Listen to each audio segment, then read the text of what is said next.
Everyone thinks building muscle is about protein and training. However, in the last 2 months, I've lost 13 pounds. And that isn't because I stopped training or because I wasn't eating properly. I simply stopped sleeping. So 2 months ago from now, what happened is the weather started to get insane. Like, I don't believe in the UK we've had weather like this as long as I can remember. My whole life, I've been in the UK, and this is the first summer where it's just been continuously good weather. Like, to a normal person, this will be good weather because you don't really get too much sunshine. It's usually just rain, cloudy. Recently, we've been having great weather. Like, it's just super sunny, super warm, etc. But what this led for me, a person that's doing a very active job already and that struggles to eat, is it completely killed my appetite. And how this happened is because when the weather was so extreme, especially during the nighttime, it led to me getting poorer quality sleep. I just couldn't get to bed. It was too warm. And yes, granted, some people could say, get an AC unit, aircon. We're going to get that soon. But as of right now, even getting a hold of that is pretty damn difficult. So because I'm always up basically every morning about 4 a.m., those times there, and I was getting to bed normal time, but I would be struggling to get to bed. I'd be tossing and turning for about an hour or two, and even the quality of the sleep would be so poor. So I kept doing that again and again and again. I just thought, it's fine, this shouldn't last too long. Maybe a week or two maximum, and then we can get back on the ball. It went on for a solid month, and then that month just kind of snowballed into this month.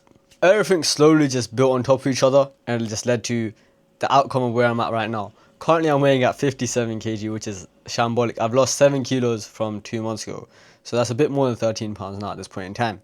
So because of the lack of sleep, this led to me having less appetite, less hunger. I basically just struggled to eat. I was just running on caffeine because I felt so tired because I wasn't eating properly. But then the struggle to actually get food in just because it just felt sickly just led to further appetite reduction. Because I started eating less food, it just meant I was taking less calories in. I'm supposed to be eating about 3,000 calories or above to be hitting at least my calorie surplus. But these days I was maybe eating between 1,500 to 1,700, which is nowhere near enough.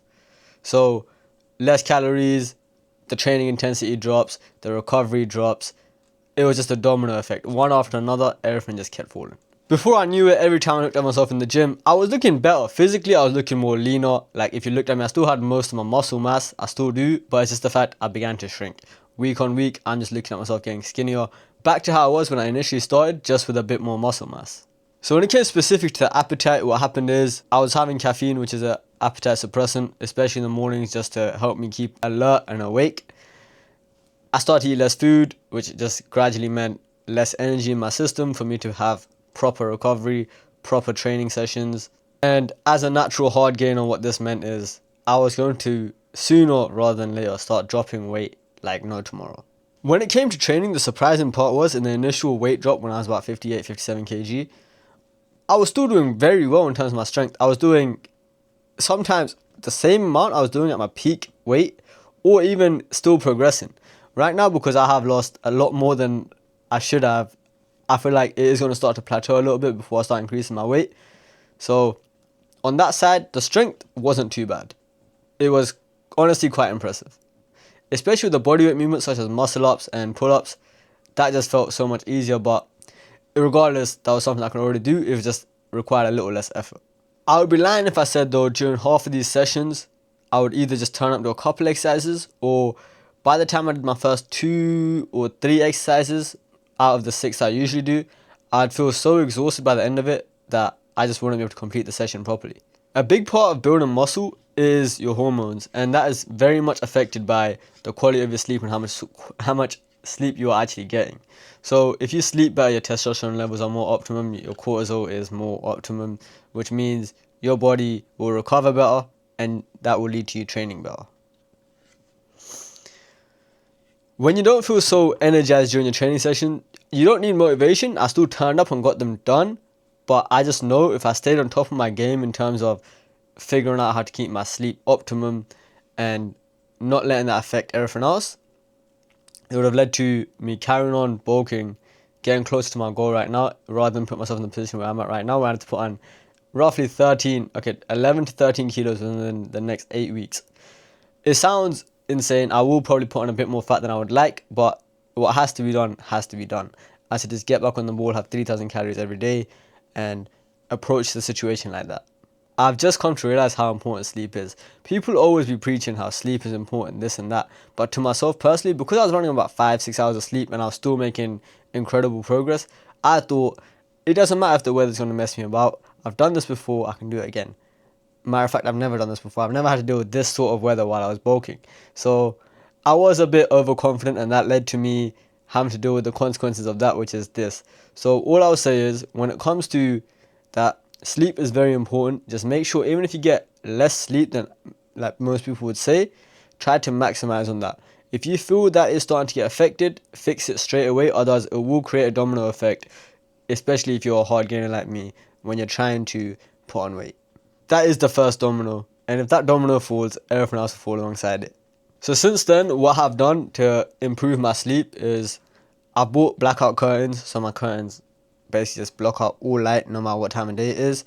I got a lower tug duvet, which means it keeps me less warm throughout the night, and you want to just get optimal stuff for, like, your, let's say, a pillowcase, your duvet cover. You want that to all be somewhat not holding in heat and letting you have a cooler night, which will have better sleep. XYZ. Besides that, you want to try avoiding eating too close to bed. Ideally, you want to eat more than 3 hours away. If you can't, 2 hours. But I'm going to be honest, for someone like me, I do end up eating very close to bed, which is very difficult, especially with this sort of heat going on, because what it has led to is just indigestion.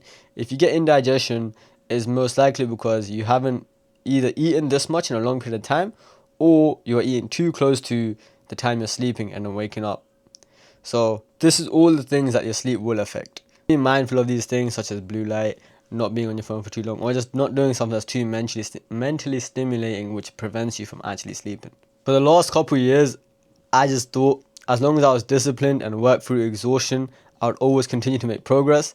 But this is the first time I've been met with the reality that sometimes discipline, grit, and forcing yourself through the exhaustion is not going to lead to the most optimal outcome. Sometimes you need to know when you take a step back, reanalyze the situation, and approach it in a better manner. So this is one of those ones where I realize I need to prioritize my sleep, because if I don't prioritize my sleep, it just leads to everything else falling alongside it, and that's not something I can afford.